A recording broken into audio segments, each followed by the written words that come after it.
What's up, amigos? It's the Prodigy Maker Minute with yours truly, Chris Lewitt. As you may know, I'm the former #1 for Cornell University, pro circuit player, elite junior development coach, and author and educator, author of The Secrets of Spanish Tennis and the Tennis Technique Bible. On this Prodigy Maker Minute, I want to talk about Brazilian Jiu-Jitsu or any kind of grappling and tennis. And is Brazilian Jiu-Jitsu good for tennis? And I have mixed feelings because I really love Brazilian Jiu-Jitsu. Sometimes called BJJ or JITS.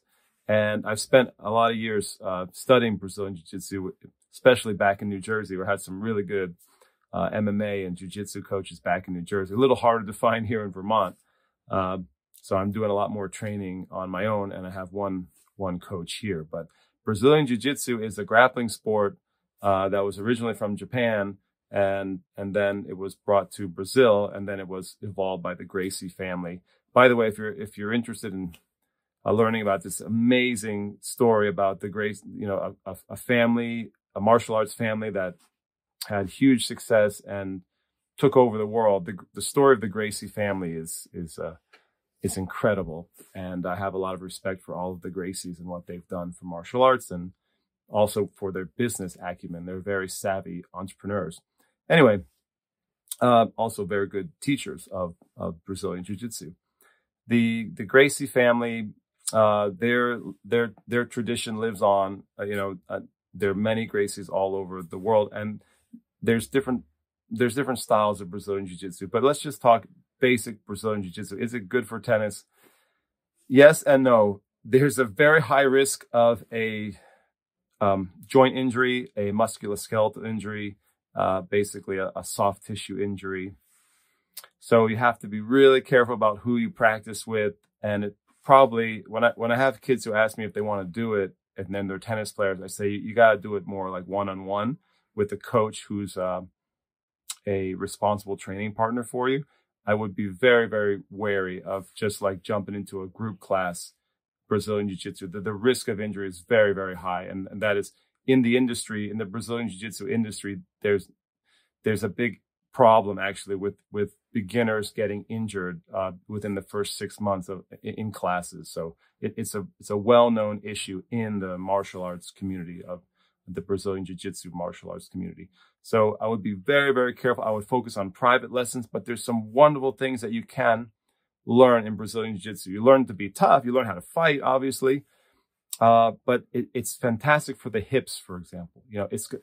If you do work on all the movements of Brazilian Jiu-Jitsu, you're going to get stronger, more explosive hip movement. You're going to get better mobility in your hips. I had a serious injury in my adductors. I tore both of my adductors. Is one of the reasons I stopped playing on the pro circuit. And Brazilian Jiu-Jitsu sort of saved my adductors. I got a lot of work in my hip region and through my adductors. And I was able to sort of rehab my adductor tears through some of the exercises in Brazilian Jiu-Jitsu, and my hips got more mobile. And it was just like very good for, it's like a very wonderful rehabilitation tool for me if you're doing the right exercises on the mat. But it's just in general, just wonderful for the hips. You usually develop a very good flexibility in most Brazilian Jiu-Jitsu classes or with the teacher. It's part of the sport, is part of the martial art is trying to develop good flexibility so you can put someone in a joint lock or a choke, or so you can withstand the joint lock. So flexibility is really important. So you're going to get more flexible, you're going to get more mobility, but you have to be really careful about injuries. If there's potential injuries to the spine, there's potential musculoskeletal injuries, like I said, soft tissue injuries, basically orthopedic injuries. To be really careful about that. But if you want to get on the mat, you want to learn how to grapple, I think Brazilian Jiu-Jitsu is amazing. It's also very good for overcoming fears, like to become tougher. Like a lot of people have a fear of claustrophobia. People have a fear of crushing weight. People have a fear of being suffocated or asphyxiated.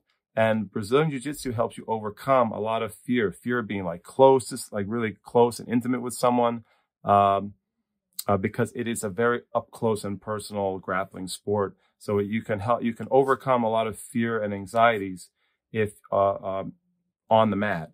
And so if you have a player who's maybe shy or timid, Brazilian Jiu-Jitsu might be a big confidence boost for them, or it might be their worst nightmare as a cross-training sport. But I love the sport. I'm hoping to stay healthy and train Brazilian Jiu-Jitsu all the way till I die, like till hopefully in the hopefully I make it to the 90s, and I can be like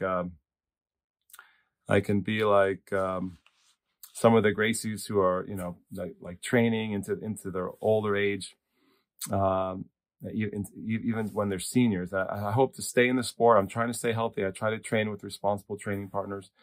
I just love the sport. So it's a beautiful sport with a beautiful tradition, especially the Gracie tradition. I love what the Gracies stand for as a family. They believe in, no drugs, no drinking, healthy lifestyle, and a lot of Brazilian Jiu-Jitsu, flexibility, mobility, and that whole philosophy. I sort of fell in love with that. I almost love Brazilian Jiu-Jitsu as much as tennis, but tennis is still my number one. So guys, those are some initial thoughts on Brazilian Jiu-Jitsu. I know we have a strong community. You guys may ask some questions. If you have any follow-ups, let me know and I'll answer them on a future show. If you like this show, check out the big one, the Prodigy Maker Show. It's available as a podcast and a live show on this YouTube channel. I will see you guys on the next program.